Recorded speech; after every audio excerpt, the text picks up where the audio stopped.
vamos a estar conversando con Janina Lojo, ella es licenciada en Comercio Exterior, debido al furor que están generando las importaciones facilitadas por la política del gobierno de Javier Milei. ¿Qué tal, Janina? Buen día, ¿cómo estás? Facundo te saluda. ¿Qué tal, Facundo? ¿Cómo estás? Buenos días. Buenos días, gracias por estar ahí. Yani, bueno, ¿cómo estás viendo la situación? Porque fue de menor a mayor esta medida del gobierno, ¿verdad? De empezar a liberar importaciones, bajar aranceles en algunos productos, y ahora parece que van a avanzar aún más en esta medida, ¿no? Bueno, en primer lugar, me parece furor por las importaciones es muy fuerte, porque si bien, como vos decís, hubo una simplificación del comercio exterior, se han eliminado trabas para arancelarias, se ha reducido la carga tributaria, se ha bajado los aranceles de importación, hay una dificultad a la cual se encuentran la mayoría de los importadores, en especial aquellos que son nuevos, que no tienen relación con los proveedores, y es la de el pago. Porque si bien se han flexibilizado las condiciones de acceso al mercado para el pago de importaciones, hay que tener presente que muchos proveedores exigen el pago anticipado y hoy, desde el mercado único y libre de cambios, es decir, a través del Banco Central, no es posible realizar pago anticipado para la mayoría de los bienes, ¿sí? Ajá. Salvo los bienes de capital que tienen condiciones de acceso distinto. Se puede hacer pago contra embarque, pero no contra factura para que se coloque la orden de compra. Entonces, ¿qué le pasa a la mayoría de los que quieren incursionar en el mundo de las importaciones? Que cuando el proveedor les pide esto no pueden cumplir, salen al banco y por buscar lo más común es buscar una FIDEIMPO, una financiación de importación, y ahí se encuentran con altos costos, y no Claro. tienen que irse al mercado financiero, abrir una cuenta en el exterior y empezar a operar al exterior. Entonces no es tan fácil comenzar a importar si no tenés ya el ejercicio y no tenés relación con los Claro, proveedores. claro, claro. También otra cuestión es que estamos hablando de variaciones interanuales, porque sí, aumentó el ingreso de bienes considerablemente. Yo veo los datos del último intercambio comercial y no mienten, lo que dicen las importaciones crecieron un 37% comparado con abril del año pasado, pero la base de comparación es muy baja. Y ahí, ¿qué es lo que tenemos? Que hasta, yo te diría que el primer semestre inclusive vamos a tener datos de importaciones que no se correspondían con la operatoria normal del comercio exterior en la Argentina. ¿Por qué? Porque teníamos, por lo menos en el primer trimestre, a los importadores completamente abocados a tratar de ver cómo hacían para pagar lo que habían importado durante 2023. Mm. Después que en el último tramo de la administración de Alberto Fernández se autorizaron, después de muchísimos meses de no autorizarse importaciones, se autorizaron muchas importaciones. Los importadores, ante la duda de que cómo iba a seguir la situación, se sobreestoquearon. Y después tuvieron, obviamente, la parada en el consumo. Claro. Entonces, durante mucho tiempo no necesitaron abastecerse porque tenían la mercadería en sus góndolas, en sus estanterías, en sus depósitos. Entonces, eso hizo que se marcara la caída en las importaciones de manera sustancial. Bien, bien. Sí, hay una realidad que vos la mencionaste, es que este gobierno tiende a simplificar el comercio exterior y que va a continuar en este camino de Ok. simplificación. Fue eliminando trámites innecesarios, fue facilitando la cuestión de los pagos, hasta eliminó el sistema de seguimiento estadístico. Entonces, sí, hay una voluntad del gobierno de facilitar las importaciones, también de facilitar las exportaciones, porque también se ha eliminado mucha burocracia asociada con las exportaciones. Y en lo que respecta a las exportaciones, estamos complicados por una cuestión ya más coyuntural internacional, porque las cantidades exportadas suben, pero lo que tenemos es caída de los precios internacionales. Claro, claro. Ahora, también el objetivo es que liberamos la importación para que bajen los precios locales, ¿no? Y los precios del consumo de productos locales. Ahora, eso no se está reflejando en góndola, porque si bien la inflación bajó un poquito, sigue siendo alta, Yani. Bueno, acá tenemos dos cuestiones. Una es que no hay que confundir eh, lo que sería baja de los precios con frenar la suba, ¿sí? Cuando nosotros hablamos de desaceleración de la inflación, lo que vemos es que la velocidad de ajuste de los precios baja. Lo que venimos viendo durante todo 2024, e inclusive hasta febrero de 2025, fue que los precios bajaron la velocidad de ajuste, Sí. no que bajaron los precios Mm, necesariamente. Eso significa que en vez de ajustar a una tasa mayor, empezaron a ajustar a una menor tasa. mm, Eso por un lado. En marzo tuviste este evento particular donde hubo un salto, ¿sí?, en el ajuste de precios asociado con las expectativas de salida del cepo. sí. Y en abril volvió a verse esta desaceleración. ¿Esto significa que los precios no aumenten? No, los precios aumentan, pero a una tasa más baja de lo que lo venían haciendo en los anteriores meses.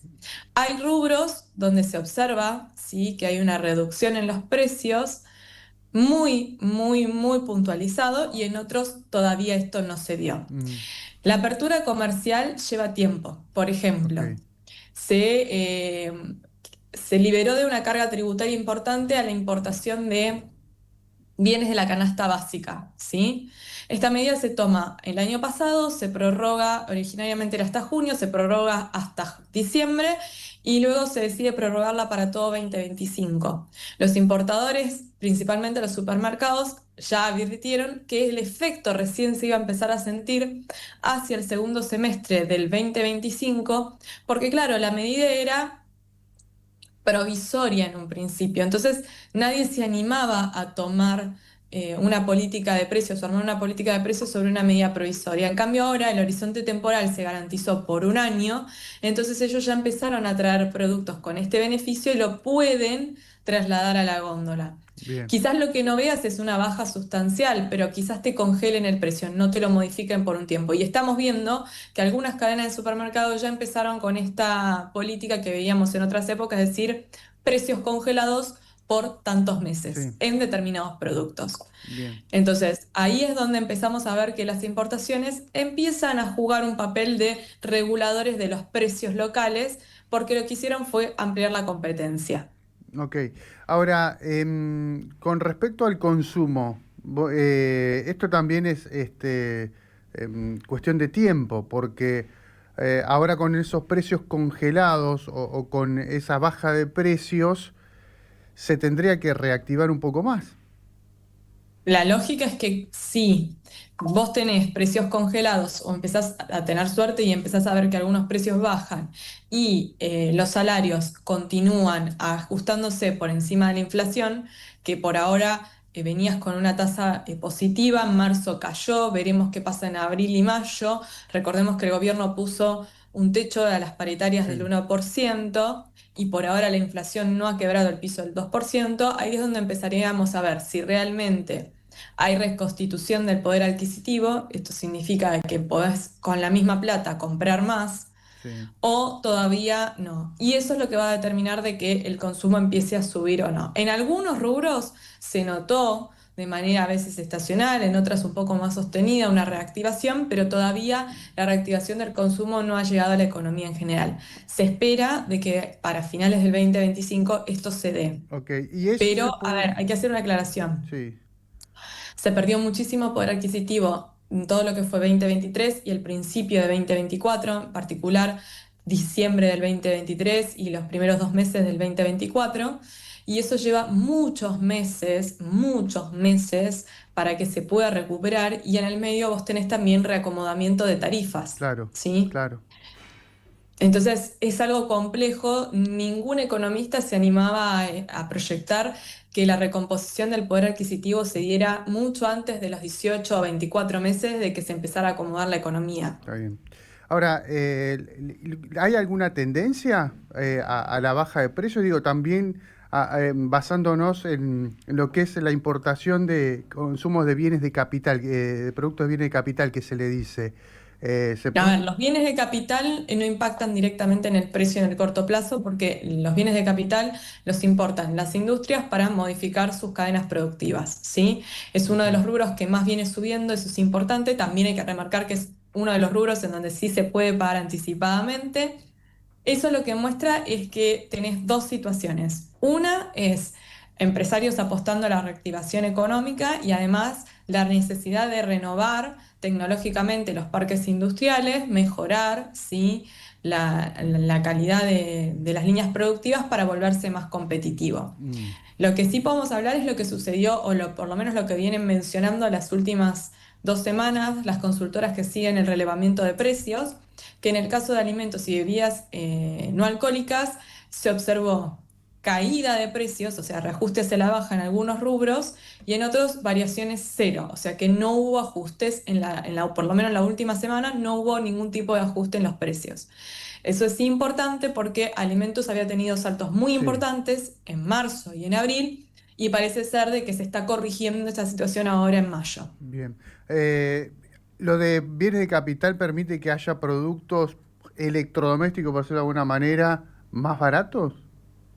Bienes de capital no se considera un electrodoméstico. Tengámoslo presente que eso entra por otro rubro. Bienes de capital apunta para que vos te des una idea, para lo que es comercio exterior, bien de capital, son productos que están dentro de un decreto específico y está más apuntado a todo lo que tiene que ver con maquinaria, Ah, ok. ¿sí? No está apuntado a lo que es el electrodoméstico. ¿Qué es una maquinaria para un campo? Puede ser un tractor, por ejemplo. Puede ser una maquinaria para un campo, hay distintos productos, pero la clasificación arancelaria de lo que uno define como bien de capital está definida por un decreto y es lo que se le va a modificar los aranceles a partir de ahora, según el anuncio que hizo Sí, el ministro de Economía esta semana, que tributan un arancel de entre el 20 y el 35%, mientras que en el resto del Mercosur están tributando un arancel del ok, 12,5%. ok. Entonces, ese tipo de productos que vos viste que el listado hablaba de hornos para panadería, maquinaria para fabricar helado, ventiladores industriales, ascensores, máquinas para pelar y esquilar. Bueno, ese tipo de productos son los que nosotros hablamos de bienes de capital. Puede ser un tractor, puede ser una cosechadora. Bien, entiendo. Yani, bueno, hay que esperar, hay que tener paciencia y las expectativas son buenas. Las expectativas siempre son buenas, obviamente que tenemos una contra y es que la caída de los precios internacionales de lo que nosotros exportamos, lo cual hace que el saldo comercial, ¿sí?, no sea tan bueno como el que veíamos el año pasado. El año pasado, con la situación como se estaba dando, teníamos un mejor saldo comercial, ¿sí? Sí, Igualmente, para que tengamos presente, el saldo comercial en lo que va del cuatrimestre es de 1.265 millones. Se supone que ahora que empieza la cosecha gruesa y empiezan las liquidaciones fuertes del agro, es cuando empezamos a ver que el saldo comercial empieza a crecer significativamente. El año pasado la tendencia de las importaciones fue al principio de año estar muy por debajo de los valores históricos y este año es como que se estaría empezando a normalizar.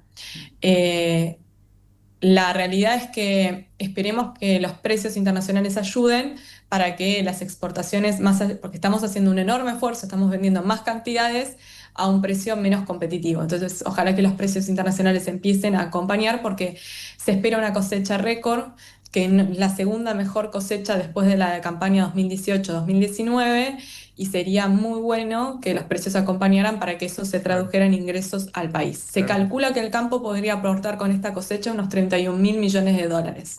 Bien. Gracias, Yani. Un gustazo, como siempre. No, gracias a ustedes, fue un placer y que tengan un buen fin de semana ya Buen fin casi. de, gracias, gracias, Yani. Yanina Lojo es licenciada en Comercio Exterior. La tiene muy clara, Yani, muy clara, muy clara. Y siempre es muy precisa.